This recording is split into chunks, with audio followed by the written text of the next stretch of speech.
ऐसी दोस्ती मत करना। आपसे निवेदन है, यदि सच्चा और अच्छा दोस्त ना मिले, बिना दोस्त की जिंदगी गुजार देना, लेकिन गलत आदमी को अपने जीवन में कभी दोस्त मत बनाना। एक बात बताओ, आदमी सिगरेट पीना कब कौन सिखाता है उसको? Mummy papa? मैं तो कहता हूं कि जो बाप सिगरेट पीता है ना, वो भी चाहता है कि मेरा बेटा सिगरेट ना पिए। ध्यान रखना। एक शराबी भी चाहता है कि मेरा बेटा शराब ना पिए।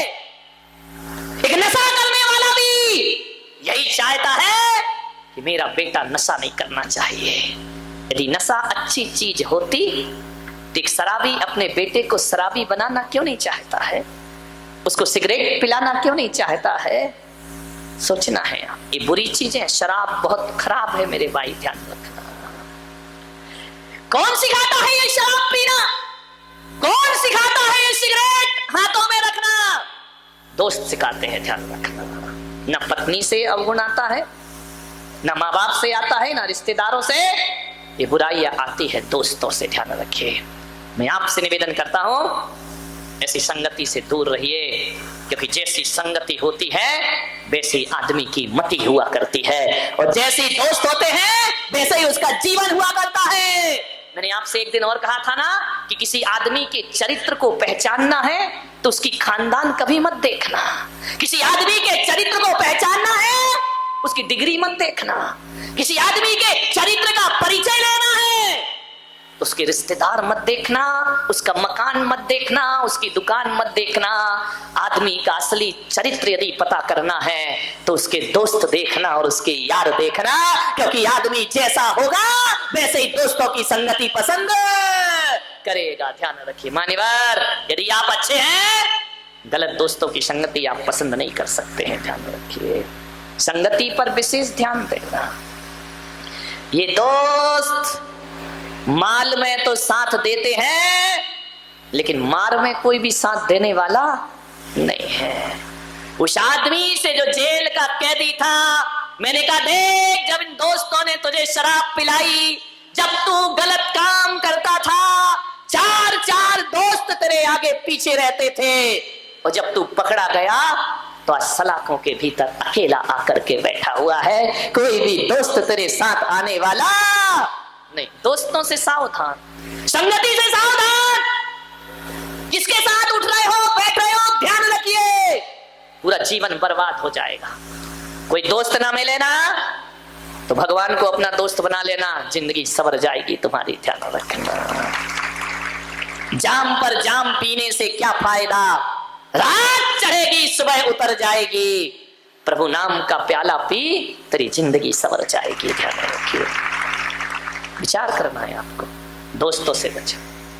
उस आदमी ने मुझे बताया कि महाराज मैं शराब पीने लगा, और ऐसा आदी हुआ, शराब का ऐसा आदी हुआ कि अब शराब के बिन जीना मेरा मुश्किल हो गया। एक बात याद रखना, कोई भी शराबी जिंदगी भर शराब नहीं पीता। कोई भी शराबी यदि शराब पीता है तो जिंदगी में पहली बार शराब पीता है, बस। उसके बाद कभी शराब नहीं पीता है। बारामती वालों का मुझे नहीं मालूम कि रोज पीते हैं कि कभी कभी पीते हैं। एक शराबी पहली बार शराब पीता है, फिर जिंदगी में शराब नहीं पीता, फिर कहानी बदल जाती है। पहली बार में तो आदमी शराब पीता है, उसके बाद शराब आदमी को पीना प्रारंभ कर देती है। आदमी सोचता है कि मैं घूंट घूंट पीकर बोतल खाली कर रहा हूं, लेकिन शराब कहती है पागल, तू क्या मुझे खाली करेगा, मैं तेरी जिंदगी को खाली कर रही हूं। ध्यान रखना, शराब पीती है फिर आदमी को। वो आदमी शराब पीने लगा, बेहोश हो गया। नादान है वो लोग जो कहते हैं कि शराब पीने के बाद आदमी बेहोश होता है, लेकिन मैं पुलक सागर कहता हूं कि शराब पीने के बाद आदमी बेहोश नहीं होता, बल्कि जो बेहोश आदमी होता है वही शराब पिया करता है, वही नशा किया करता है, जिसे होश ही नहीं है जिंदगी का। आप बताइए, सिगरेट के पॉकेट पे लिखा है सिगरेट पीना स्वास्थ्य के लिए, चेतावनी लिखी है, सिगरेट पीना स्वास्थ्य के लिए हानिकारक है। और उसके बाद भी आदमी पी रहा है, तो बताओ वो होश में है या बेहोश आदमी है? ध्यान रखिए, लिखा है, चेतावनी लिखी है, गुटखा में लिखा है कैंसर, बिच्छू बना है, उसके बाद भी खा रहा है, तो बेहोश आदमी है? होश वाला? ये गुटखा खाने वाले, जय हो तुम्हारी, इनका मुंह देखो इतना अच्छा लगता है, भगवान ने तो मोती जैसे दांत दिए थे, ये गुटखा खा के ऐसा मुंह सड़ाते हैं, ऐसा मुंह सड़ाते हैं, इनके दांतों का रंग मालूम है कैसा होता है? गुटखा खा के कलर ही बदल जाता है, रंग बदल जाता है। गुटखा खाने वालों का मुंह के दांतों का रंग ऐसा लगता है जैसे म्यूनिसिपालिटी के सुलभ शौचालय की वो होती है ना कमोड, जो बरसों से साफ नहीं हुई हो, उसके रंग में और इनके दांतों के रंग में कोई अंतर नहीं हुआ करता है, वही रंग हो जाता है इनका। ध्यान रखना, विचार करना, आपको सोचना है कैसे मोतियों जैसे दांतों की बर्बादी कर लिया करते हो। क्या मिलता है गुटखा चबाने से?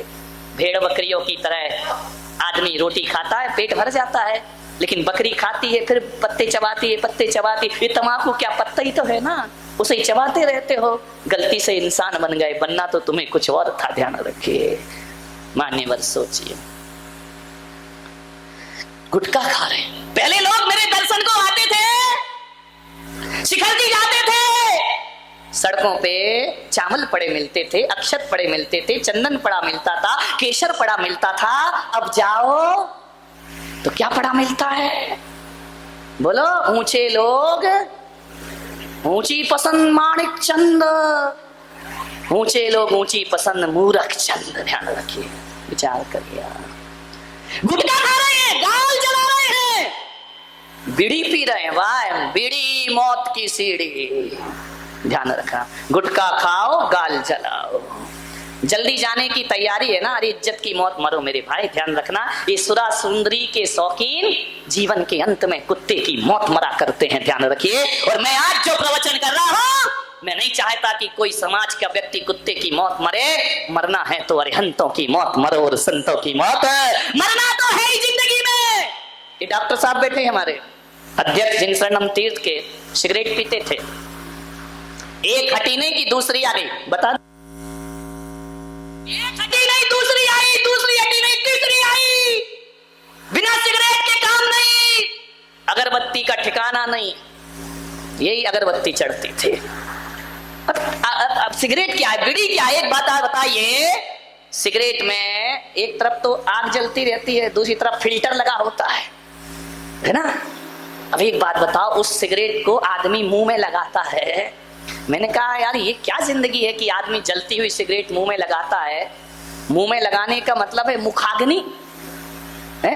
अब ये अवसर तो लड़के को दो, तुम काहे को अपने हाथ से अपनी जिंदगी को मुखाग्नि देते हो, काहे को अपनी जिंदगी को जला रहे हो, बर्बाद कर रहे हो। डॉक्टर साहब ने बताया, उनकी एक बेटी है पूना में, डॉक्टर है वो भी। उसने एक दिन डॉक्टर साहब से कहा, पापा मरना तो एक दिन सबको है, आज मरो या कल मरो, मरना तो है ही। लेकिन पापा मैं चाहती हूं, मृत्यु तो एक दिन आपकी भी होगी, लेकिन मैं चाहती हूं कि मेरे पापा ऐसे ना मरे कि पलंग पर तड़प तड़प के उन्हें मरना पड़े। मैं चाहती हूं कि इज्जत की मौत उनकी मौत होना चाहिए। पापा आज के बाद सिगरेट मत पीना। डॉक्टर साहब ने मुझे बताया, उस दिन से सिगरेट फेंक दी और आज तक जीवन में सिगरेट को हाथ नहीं लगाया था। मान्यवर सोचिए, कैसी जिंदगी को हम बर्बाद करते हैं अपनी। कोई सिगरेट पी रहा है, कोई पान मसाला खा रहा है, उसके बाद चौके में आते हैं, मन शुद्धि वचन शुद्धि, काहे की शुद्धि। मुंह तो कचरा घर बना रखा है। ध्यान रखना, महाराज आहार ले लो हमसे। आहार, तुम तो आहार देखने के पात्र नहीं, देने की तो बात ही छोड़ दीजिए। ध्यान रखिए मान्यवर। उस आदमी ने कहा कि महाराज मैं शराब पीने लगा, पहले बाहर पीता था, छिपके पीता था, फिर ये स्थिति बनी मेरी, घर में लाके शराब पीने लगा। पत्नी ने कहा, देखो तुम्हें पीना है बाहर पियो, बच्चे हैं क्या सोचेंगे वो, क्या उनके जीवन में असर पड़ेगा। तुमको पीना है तो बाहर जाकर पियो। एक बात याद रखना, यदि कोई बाप अपने बच्चे से पीने के लिए सिगरेट मंगाता है पान की दुकान से, तो मैं कहता हूं उस बाप को बाप होने का कोई हक नहीं हुआ करता है। क्या शिक्षा दे रहा है वो अपने बच्चे को? क्या सिखा रहा है अपनी आने वाली पीढ़ी को?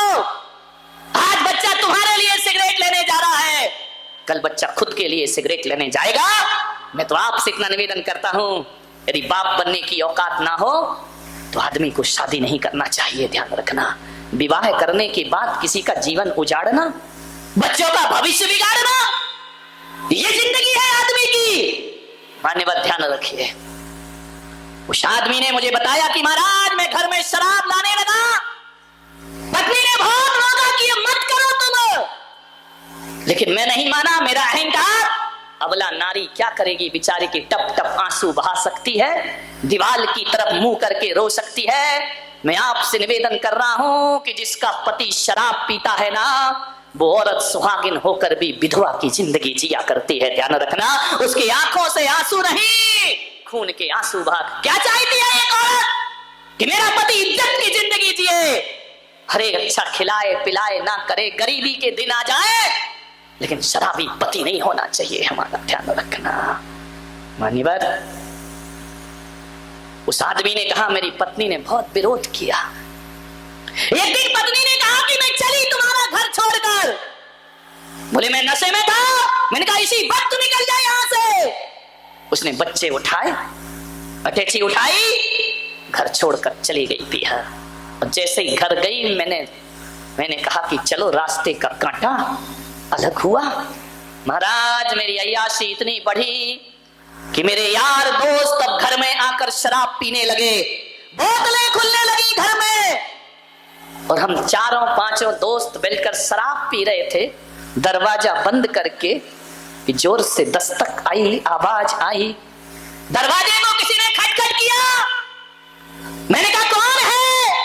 आवाज नहीं आई। दरवाजा खोल कर देखा तो मेरी पत्नी बच्चों को लिए खड़ी थी। मैंने कहा कि तू क्यों लौट आई इस घर में वापस? बोले मैं गई नहीं थी, मैं ये देख रही थी कि मेरे जाने के बाद तू मेरे मंदिर जैसे घर का क्या हाल करता है।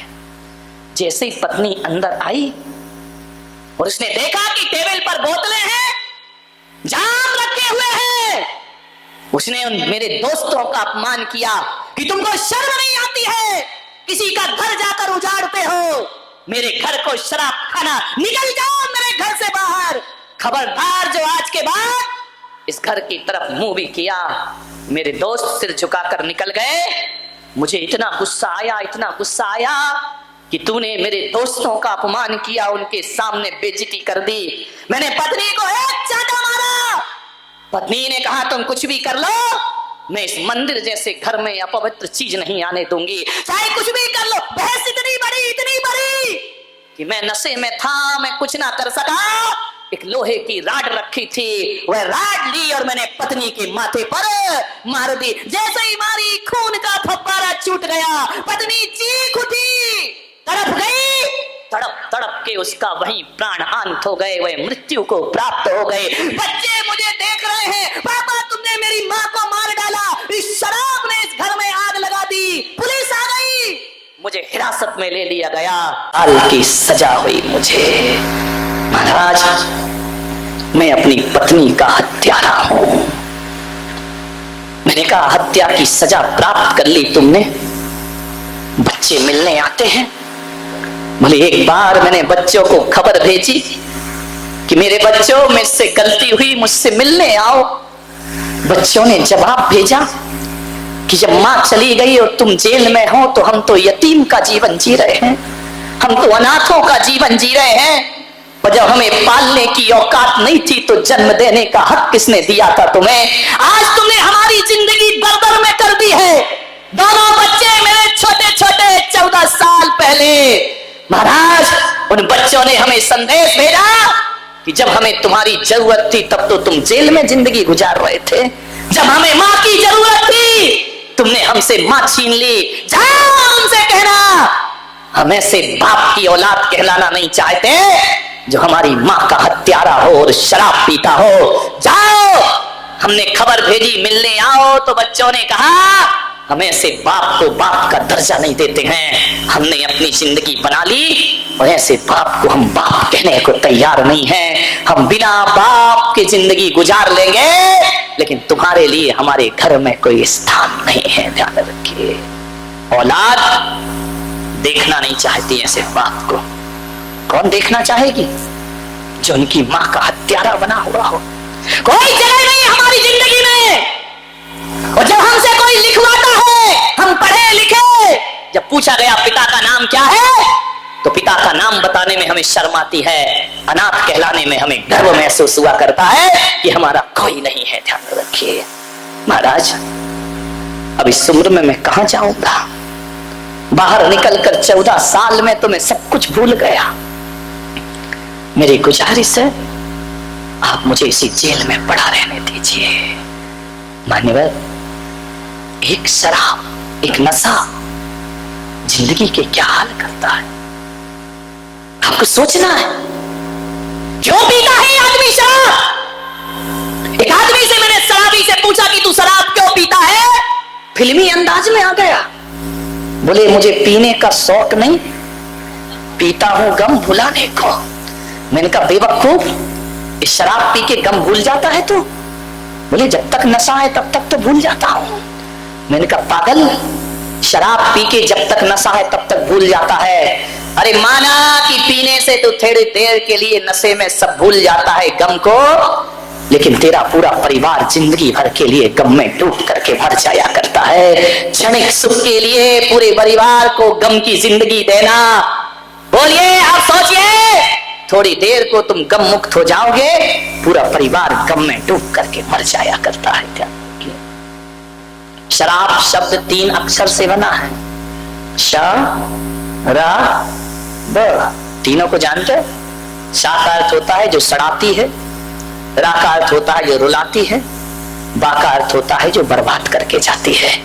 जो सड़ाए रुलाए बर्बाद कर जाए वही शराब कहलाया करती है। ध्यान रखिए, शराब का जब जन्म होता है तो अंगूरों को सड़ना पड़ता है। शराब का जब जन्म होता है अंगूर को सड़ना पड़ता है, और शराब का जब अंत होता है तो पीने वाले को सड़ना पड़ता है। ध्यान रखिए, पीने वाला भी सड़ेगा। जिसका जन्म ही सड़ान से हुआ है उसका अंत भी सड़ान से होता है। बचने का प्रयास करिए। बहुत बड़ा स्टैंडर्ड मत समझिए इसको। पढ़े लिखे लोग इसे अपनी शान मत समझिए। अपने आप में कुछ भी समझने से कुछ नहीं हुआ करता है मेरे भाई। सड़ाती है, रुलाती है, बर्बाद करके जाती है। उड़ीसा में चक्रवात आता है, रोज रोज नहीं आता, कभी जभी आता है। गुजरात में भूकंप रोज रोज नहीं आता, ध्यान रखना।